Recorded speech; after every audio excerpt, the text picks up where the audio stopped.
Hi hello नमस्कार, मी आनंदी पित्रे स्वागत करते तुमचं तुमच्यासाठी स्पेशल चॅनल मध्ये। तर कसे आहात सर्व तुम्ही? मजेत ना? मजेतच राहा आणि डाएट करताय ना, करत राहा, कारण की आपल्याला आपल्या शरीरातलं अतिरिक्त वजन हे कमी करायचंय आणि आपल्याला एकदम फिट व्हायचंय। तर आज व्हिडिओ तुमच्यासाठी एकदम स्पेशल आहे। तर आजच्या व्हिडिओचा विषय आला कळलाच असेल टायटल आणि थंबनेल वरून। तर जे तुम्ही ब्रेकफास्ट, मला बऱ्याच जणांच्या कमेंट आल्या होत्या की ताई ब्रेकफास्ट मध्ये तुम्हाला सांगितलं की चिला वगैरे घ्यायचा, पण अजून काहीतरी प्रकार असतील तर सांग ना आम्हाला, की जे आम्ही ब्रेकफास्ट मध्ये आलटून पालटून घेऊ शकतो। तर तेच मी आज प्रकार तुमच्यासाठी घेऊन आलेली आहे। आता मी तुम्हाला मॉर्निंग ब्रेकफास्टचे असे काही प्रकार सांगणार आहे ज्यामुळे तुम्हाला तुमचे वजनही कमी होईल आणि तुम्हाला चेंजेसही मिळतील, की रोज रोज तोच ब्रेकफास्ट करून तुम्ही कंटाळला असाल तर तुम्हाला वेगवेगळे प्रकार मिळाल्यामुळे तुम्हाला डाएट करायला पण छान वाटेल आणि ते तुम्हाला त्याचा उपयोगच होईल। डाएट आपलं सुरू असतं, वजन कमी करण्याच्या प्रक्रियेत असतो आपण। तर तेव्हा आपल्याला काय करायचंय की आपण सकाळी बघा लवकर उठतो, गरम पाणी पितो, आपण एक्सरसाइज करतो, त्यानंतर आपण ब्रेकफास्ट करतो। तर ब्रेकफास्ट आपल्याला कसा असला पाहिजे, तर ब्रेकफास्ट हा आपल्याला प्रोटीन आणि फायबर यांनी परिपूर्ण असला पाहिजे। म्हणजे प्रोटीन आणि फायबर हे जास्तीत जास्त त्या ब्रेकफास्ट मध्ये आले पाहिजेत आणि असा ब्रेकफास्ट असेल तरच तुमचं वजन कमी होईल आणि तुमची सुरुवातही छान होईल आणि सकाळी आपण जे खातो ते आपल्याला दिवसभर एनर्जी देतं। म्हणूनच आपल्याला सकाळी प्रोटीन आणि फायबरचा आहारात समावेश करायचा आहे। सकाळच्या नाश्त्यामध्ये आपल्याला प्रोटीन आणि फायबरचा उपयोग करायचा आहे। तर बघूयात पहिला प्रकार मी याआधी तुम्हाला सांगितलेला आहे, ते म्हणजे बेसन पिठाचा पोळा, म्हणजेच चण्याच्या पिठाचा पोळा। तर तो कसा बनवायचा, तर बेसन पीठ घ्यायचं, त्यात कांदा, टोमॅटो, सिमला मिरची, गाजर, बीट, जेवढ्या आपल्याकडे सॅलड असतील, भाज्या असतील त्या आपण त्यात घालायच्या। म्हणजेच काय, तर बेसन म्हणजे प्रोटीन आणि जे सॅलड आहे ते म्हणजे फायबर, आणि अशा दोघांचा मिळून तयार होणारा ब्रेकफास्ट तुमचं नक्कीच वजन कमी करेल। म्हणून पहिला प्रकार आहे बेसन पिठाचा पोळा। दुसरा प्रकार आहे मूग डाळीचा चिला। मूग डाळीचा चिला कसा बनवायचा, तर मूग डाळीचा चिला सुद्धा असाच बनवायचा जसा बेसन पिठाचा बनवला। फरक एवढाच की मूग डाळ आपल्याला भिजत घालायची आहे, त्यानंतर ती मिक्सरला वाटून घ्यायची आहे आणि त्या सर्व भाज्या घालून त्याचा तुम्हाला पोळा बनवायचा, त्याचा तुम्हाला चिला बनवायचा। तिसरा प्रकार, त्याची रेसिपी मी तुम्हाला दाखवलेली आहे, ती म्हणजे हिरव्या मुगाचा चिला। नसेल बघितली तर जाऊन नक्की बघा चॅनलवर। हिरव्या मुगाचा चिला सुद्धा वजन कमी करायला खूप मदत करतो आणि तो ब्रेकफास्ट मध्ये जर तुम्ही ऍड केला तर बघा तुम्हाला इतका बदल दिसेल तुमच्यामध्ये की तुमचं वजन झपाट्याने कमी होताना तुम्हाला दिसेल। चौथा प्रकार आहे मिश्र डाळींचा चिला, म्हणजे जसं की उडीद डाळ, मूग डाळ, मसूर डाळ, अजून चणा डाळ, अशा वेगवेगळ्या डाळी एकत्र करून त्या भिजत घालून त्याचं छान एकदम फाईन पेस्ट करून त्यामध्ये वेगवेगळ्या भाज्या ऍड करून त्याचा बनवलेला पोळा म्हणजे मिश्र डाळीचा चिला। तर तो सुद्धा तुम्ही ब्रेकफास्ट मध्ये घेऊ शकता। तर पाचवा प्रकार आहे ओट्स चिला। मार्केटमध्ये वेगवेगळ्या ब्रँडचे ओट्स मिळतात, त्याचबरोबर ब्रँड नसलेलेही ओट्स मिळतात। तर तुम्ही एकदा जाऊन चेक करा तुमच्या किराणा दुकानमध्ये, तुमच्या जवळपासच्या मॉलमध्ये, आणि तिकडून तुम्ही ओट्स खरेदी करून आणा। तर ओट्सचा चिला कसा बनवायचा, तर ओट्सची मिक्सरला बारीक पावडर करायची आणि त्यामध्ये सर्व आपल्या भाज्या घालायच्या, पाणी टाकायचं, मीठ घालायचं आणि मस्त त्याचा चिला बनवायचा। तर तो ओट्सचा चिला सुद्धा वजन कमी करायला खूप मदत करतो। तर सहावा प्रकार आहे व्हाईट एग ऑमलेट, म्हणजे अंड्याच्या पांढऱ्या भागाचं ऑमलेट। अंड फोडायचं, त्यातला पिवळा भाग काढून टाकायचा, फक्त पांढरा भाग घ्यायचा, त्यात आपण सर्व कांदा, टोमॅटो, मिरची, सिमला मिरची, गाजर, आपल्याला जेवढ्या घालायच्या तेवढ्या भाज्या घालायच्या आणि त्याचं आपण ऑमलेट बनवायचं आणि ते सुद्धा तुम्ही मॉर्निंग ब्रेकफास्ट मध्ये खाऊ शकता, जे की तुम्हाला प्रोटीनही देईल आणि फायबरही देईल आणि तुमचं वजन झपाट्याने कमी करेल। तर सातवा प्रकार आहे स्प्राउट भेळ।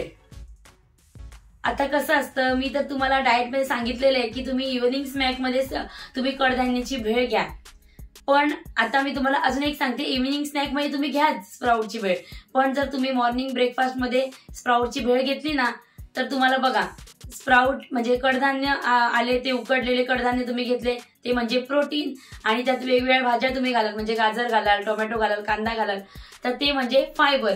तर उकडलेले कडधान्य घ्यायचं, त्याच्यामध्ये छान चिरून घेतलेल्या भाज्या घालायच्या, म्हणजे सॅलड घालायचं, छान लिंबू वगैरे पिळायचा, मीठ घालायचं, चाट मसाला टाकायचा, काळी मिरी पावडर टाकायची आणि वरून कोथिंबीर टाकायची, आणि ही तुमची रेडी होते कडधान्यांची भेळ, स्प्राउट भेळ, तर ही सुद्धा तुमचं वजन झपाट्याने कमी करतं.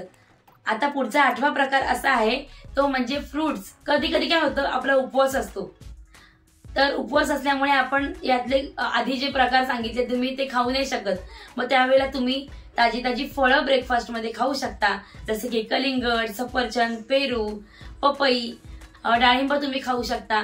तर ते फ्रुट्स तुम्ही ब्रेकफास्ट मध्ये छान प्लेट भरून कट करून छान वरतून सेंधव मीठ वगैरे घालून तुम्ही फ्रुट्स खाऊ शकता. फक्त तुम्हाला त्याच्यात आंबा खायचा नाहीये, चिकू खायचा नाहीये आणि द्राक्ष खायचे नाहीत. द्राक्ष जर खाली तर अगदी थोड्या प्रमाणात खा, म्हणजे अगदी 3-4 द्राक्ष खा.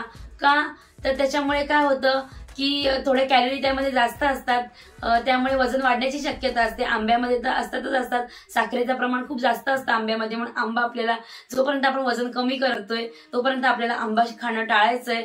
आणि चिक्कू सुद्धा आपल्याला कमी प्रमाणात खायचंय. त्याचसोबत केळ सुद्धा आपल्याला खाल्लं तर कमी प्रमाणात खायचंय. कधीतरी खाल्लं तर ठीक आहे, ऊर्जा मिळण्यासाठी खाल्लंच पाहिजे, पण ते कधीतरी खावं.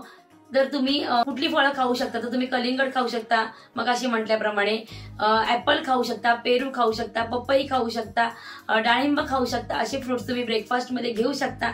आणि असा असणार आहे तुमचा उपवासाच्या दिवशीचा ब्रेकफास्ट, किंवा ज्या दिवशी तुम्हाला अजिबात वेळ नसेल, ब्रेकफास्ट करायला खूप घाई असेल, तर त्या दिवशी तुम्ही फ्रुट्स खाऊन आपला मॉर्निंगचा ब्रेकफास्ट करू शकता. तर 9वा प्रकार असा आहे तो म्हणजे रव्याचा उपमा. आता उपमा बोलल्याबरोबर आला रवा. ठीक आहे, रवा आपल्याला डाएटमध्ये कधीतरी खाल्ला तर चालतो. म्हणजे काय तर उपमा बनवताना आपल्याला काय करायचे, त्यात प्रोटीन आणि फायबर्स ऍड करायचे. लक्षात ठेवा, तुम्ही जेव्हा एखादा ब्रेकफास्टचा पदार्थ बनवता, तुमच्या आवडीचा जरी तुम्ही कधी बनवला तरी त्यात एवढं गोष्ट मात्र लक्षात ठेवा की त्यामध्ये तुम्हाला प्रोटीन्स म्हणजे प्रथिनं आले पाहिजेत आणि फायबर्स आले पाहिजेत. तर त्यामुळे काय होईल, तुमचा ब्रेकफास्ट हेल्दी होईल आणि वजन कमी करायला तुम्हाला मदत करेल. तर आता उपमा कसा बनवायचा, तर आपण जसा बनवतो उपमा तसाच बनवायचा आहे आपल्याला. फक्त त्यामध्ये जेव्हा आपण कांदा परततो उपम्यासाठी, तर तेव्हा आपल्याला त्यात टोमॅटो सुद्धा घालायचे, गाजर सुद्धा घालायचंय, सिमला मिरची घालायचे, मटार घालायचंय, कोथिंबीर वगैरे तर आपण टाकतोच. तर अशा भरपूर भाज्या ऍड करून आपल्याला उपमा बनवायचे. म्हणजे काय, मटार आले म्हणजे प्रोटीन आलं, आणि बाकीचे सॅलड आले म्हणजे जसं की गाजर, शिमला मिरची, टोमॅटो आले म्हणजे आपल्याला फायबर मिळाले, आणि त्यामुळे आपला ब्रेकफास्ट हा हेल्दी होईल. आणि असा उपमा तुमचं वजन नक्कीच कमी करेल.